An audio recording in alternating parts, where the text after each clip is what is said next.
The real reason everything is a subscription now. If you feel like the world has quietly turned into a giant monthly bill, you're not imagining things. Your music, subscription. Your movies, subscription. Your productivity software, subscription.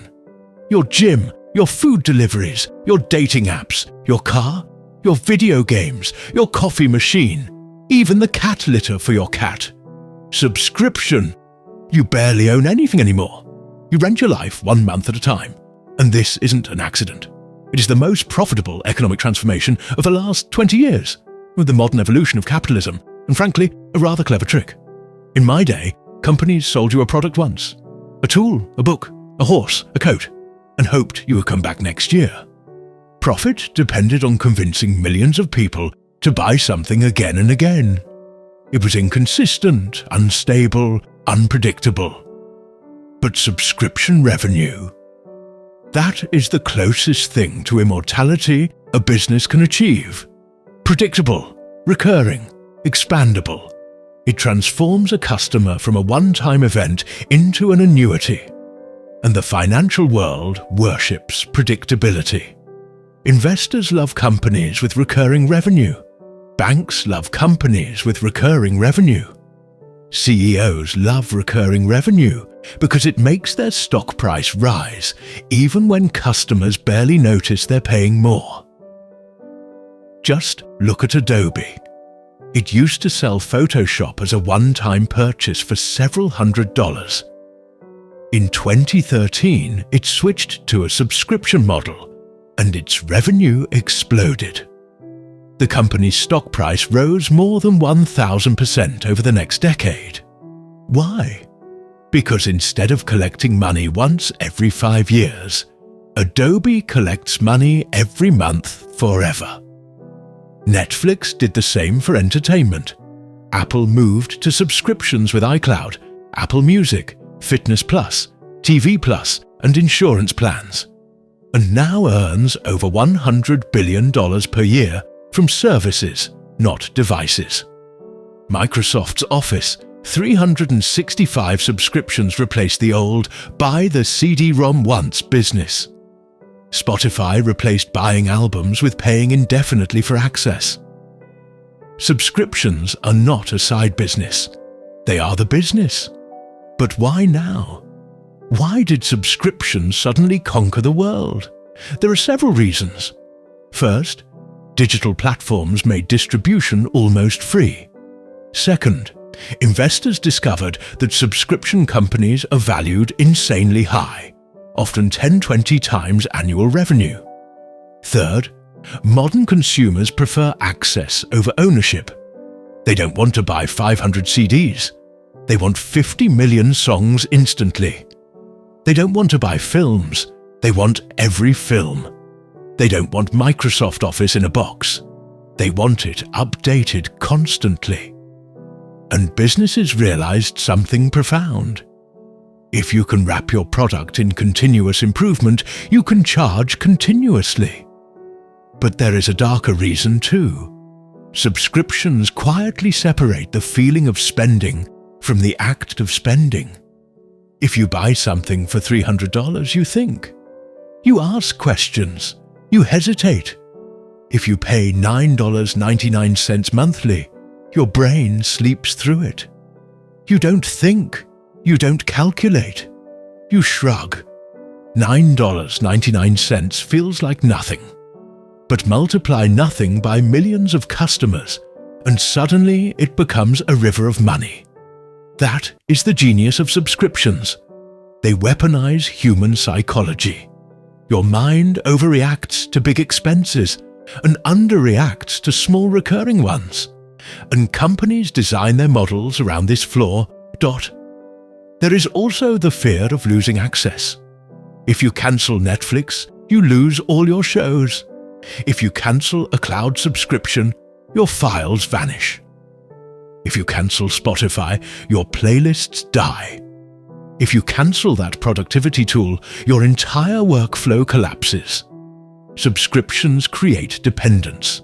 Not in the emotional sense, in the structural sense. They tie your daily routines, memories, entertainment, habits, even your identity to a recurring payment. In my era, merchants prayed for customer loyalty. In your era, businesses engineer it. The economy loves this model because it stabilizes revenue. When times get tough, people might stop buying cars or phones, but they rarely cancel their $4.99, $19.99 subscriptions.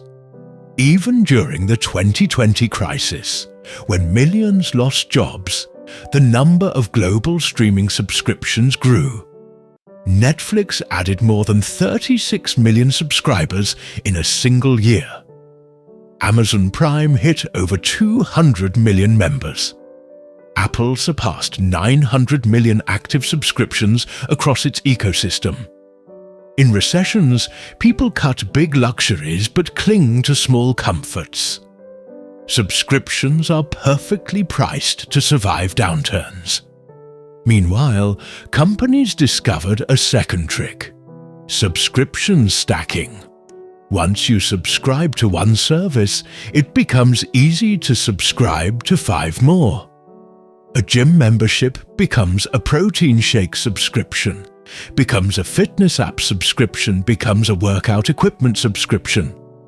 You subscribe to a delivery service and end up subscribing to groceries, snacks, meal kits, vitamins, and coffee. The average American now pays for 7-10 subscriptions at any given time, adding up to $250, $350 a month, and many don't even realize it. But the real revolution comes from the industries you don't expect. Car companies now offer subscriptions for heated seats and advanced driving features. BMW experimented with charging $18 per month for heated seats. Mercedes offers subscription upgrades that increase the car's acceleration. Video game companies introduced battle passes, turning gameplay into a monthly revenue stream. Even furniture companies now offer subscription couches and subscription mattresses. And yes, subscription underwear. Why does this work?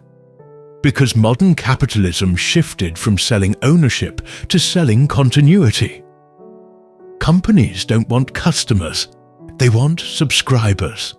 They want you on a leash, a soft, comfortable digital leash that renews automatically. The subscription model is not just about money, it is about control. If you rely on a service monthly, the company doesn't need to win you back. It simply needs to avoid making you angry enough to cancel. Retention becomes more important than innovation. And here is the most bizarre part.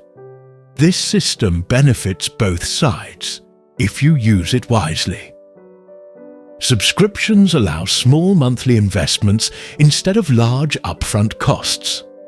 You can access tools that once cost thousands. You can watch more content than you could ever buy individually. You can build skills, run businesses, learn languages, analyze stocks, edit videos, store files, all for less than the price of a daily coffee. Subscriptions at their best democratize access. But at their worst, they turn you into a walking revenue stream. The trick is understanding which subscriptions enrich your life and which quietly drain it. A subscription that improves your health, skills, productivity, or income can be the best deal ever created. A subscription that offers nothing but distraction is a tax on your attention. Most people never ask this question. They let the automatic billing handle the thinking. And that is the real reason everything is a subscription now. Not because companies love subscriptions, though they do. Not because investors love predictable revenue, though they love it even more. But because subscriptions exploit the simplest truth in behavioral economics. People fear large purchases and ignore small ones. A company that sells a $400 product makes a profit once. A company that sells that same product for $9.99 a month makes a profit forever. Welcome to my channel.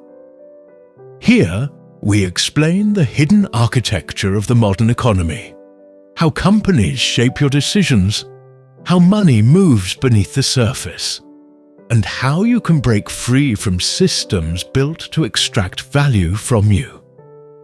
Because once you understand why everything is a subscription, you can finally decide which subscriptions are investments and which ones are traps.